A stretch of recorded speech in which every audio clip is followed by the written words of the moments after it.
म्हाडामध्ये घर घेणं अनेकांचं स्वप्न असतं. मात्र गेल्या वर्षी 2025 मध्ये म्हाडाचे लॉटरीचे अर्ज निघाले आणि त्यामध्ये जवळपास 2,15,000 जणांनी हे अर्ज भरले. मात्र या अर्जाच्या नंतर ना त्यांना घर मिळालं ना त्यांच्या शंका सुटल्या. खरं तर कित्येक महिन्यांपासून हे सर्व अर्जदार जे आहेत ते घराची वाट बघत आहेत. मात्र त्यांना ना घर मिळते ना त्यांच्या शंका दूर होतात. त्या नेमक्या त्यांच्या मागण्या काय आहेत हे आपण त्यांच्याकडून जाणून घेणार आहोत. काय सांगशील दादा, किती फॉर्म भरले होते तू आणि काय अडचण आली? मी फॉर्म भरलेत, एकच भरलेला आहे. पण लवकरात लवकर त्यांनी डेट रिलीज करावी आणि जे काय आहे ते ट्रान्सपरन्सी पण त्यांच्या संकेतस्थळावरती अपलोड करावे लवकरात लवकर. नक्कीच काय अडचण येते नेमकी काय मॅडम मी सूरज तिटे आणि मी स्वतः 7 ते 8 फॉर्म भरलेले आहेत. माझे स्वतःचे 1.5 ते पावणे 2 लाख रुपये याच्यामध्ये अडकून आहेत आणि एका फॉर्मची फीज आहे 20,000 रुपये डिपॉझिट आहे आणि 708 रुपये हे जे आहे ते त्या फॉर्मची म्हणजे फीज आहे जी की नॉन रिफंडेबल आहे. तर मी आपल्याला सांगण्यात इच्छित आहे की या प्रोसेसला ही प्रोसेस चालू झाली आहे सप्टेंबर 2025 मध्ये 11 तारखेला आणि त्याच्यानंतर त्याची जी पहिली डेट होती लॉटरीची जी जाहीर होणार होती तर ती डेट होती नोव्हेंबरमधली डेट होती. त्याच्यानंतर त्यांनी ती पोस्टपोन केली 20 दिवसांनी, जी की डेट आली लॉटरीची 11 डिसेंबर. त्याच्यानंतर परत 10 दिवसांनी पोस्टपोन केली आणि 27 डिसेंबर ही फायनल डेट होती आपल्या लॉटरीची. मग पण त्यावेळेपर्यंत काय झालं की आपले इलेक्शन्स चालू झाले, ज्याची माहिती आता म्हाडा हे देखील गव्हर्नमेंटच ऑफिस आहे किंवा गव्हर्नमेंटच्या अंडर वर्क करतं. त्यांना या सगळ्या गोष्टींची माहिती पूर्वीपासून असली पाहिजे असं माझं समजणं आहे आणि त्यांना ह्या गोष्टींची जर माहिती पूर्वीपासून होती की इलेक्शन्स येणार आहेत आणि आचारसंहिता लागली तर आपल्याला काम करता येणार नाही, तर मग त्यांनी एवढा विलंब कशासाठी केला. आणि फॉर्म सुद्धा जर आपण जुने जरी फॉर्म पाहिले, तुम्ही जुन्या 5 वर्षांची जरी हिस्ट्री काढली तर मॅक्सिमम 60,000 70,000 फॉर्म आलेले आहेत. यावर्षी रेकॉर्ड ब्रेक फॉर्म आलेले आहेत 2,15,000. मग एवढे फॉर्म येऊन सुद्धा यांना एवढा दीर्घ वेळ का लागतो आणि यांनी मग एवढे 5 ते 6 महिने आमचे जे घालवले आहेत तर त्याच्या व्याजाबद्दल काय हे आम्ही वरती साहेबांना बोललो, मुख्य जे अधिकारी आहेत त्यांना आमचं जे काही निवेदन आहे ते दिले आणि हार्ड कॉपी. तर त्यांच्याकडून आम्हाला उत्तर हे मिळाले की तुम्हाला पुढच्या वीकपर्यंत लॉटरीची डेट कळेल आणि तुम्हाला व्याजाबद्दल ते आम्ही त्यांना विचारपूस केली व्याजाबद्दल काय आहे, म्हणजे व्याज मिळालं पाहिजे सर, आमचे एवढे पैसे अडकून आहेत एवढे दिवस झाले. तर त्यांचं असं उत्तर आहे की व्याजाबद्दल मी काही सांगू शकत नाही आणि माझ्या हातात का नाहीये, पण ते मुख्य अधिकारी आहेत म्हाडाचे.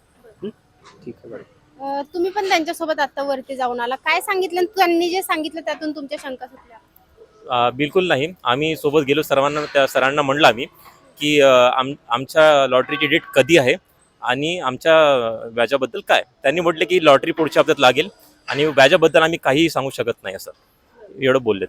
आणि गेल्या कित्येक महिन्यांपासून तुम्ही याची वाट बघताय, आता सांगितलं पुढच्या हप्त्यात, वाटते का पुढच्या हप्त्यात? मे बी होऊ शकते, कारण काही सांगू शकत नाही. त्यांनी लेखी निवेदन लेखी तर सांगितलं नाही, फक्त तोंडी त्यांनी सांगितलं की लागू शकते म्हणून, परंतु काही फिक्स नाही मॅडम. आता काय अडचणींना तुम्ही सामोरे जाताय? आता तुम्ही किती फॉर्म भरलेले आहेत आणि मी 15-16 फॉर्म्स भरलेले आहेत मॅडम.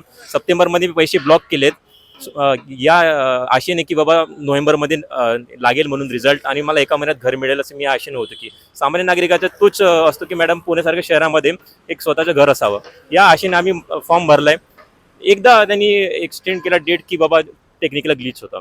दुसऱ्यांदा म्हणतात की बाबा आणखी अप्लिकेशन येऊ द्यात.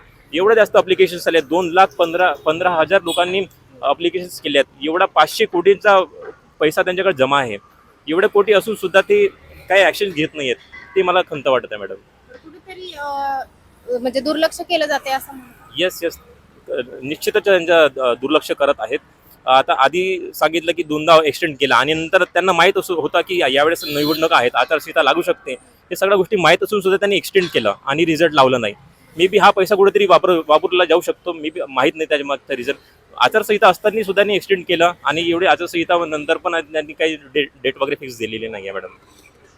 तुम्हाला काय वाटतं या सगळ्या प्रकरणावर, काय तुमच्या मागण्या आहेत? पुण्यामध्ये घराच्या किमती ज्या आहेत ना त्या गगनचुंबी झालेल्या आहेत. त्याच्यामुळं आपल्याला म्हाडामध्ये घर लावावं, त्याची प्रोबेबिलिटी वाढावी म्हणून प्रत्येक जण एक ऍप्लिकेशन करत नाही, प्रत्येक जण 4 ऍप्लिकेशन 5 ऍप्लिकेशन कमीत कमी करतोय. एकच की प्रोबेबिलिटी जास्तीत जास्त ऍप्लिकेशन केलं तर मला घर लागण्याचे चान्सेस आहे. आईच्या नावावरती, बायकोच्या नावावरती असे सगळेजण ऍप्लिकेशन करत आहेत आणि त्याचे पैसे अडकून पडलेले आहेत आमच्या जवळ. म्हणजे सप्टेंबर ऑक्टोबरमध्ये आम्ही पैसे भरत, म्हणजे 3-4 महिने झाले पैसे सगळे अडकून पडलेले आहेत. तर त्याच्यावरती त्यांनी व्याज द्यावं आणि लवकरात लवकर ती लॉटरी लावावी.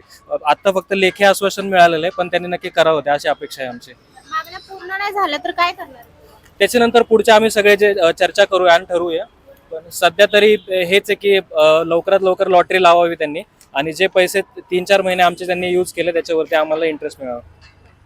काय सांगाल, तुमची काय मागणी आहे? माझं एवढंच सांगणं आहे की लवकरात लवकर निर्णय घ्यावा त्यांनी ह्या सगळ्या बाबतीत.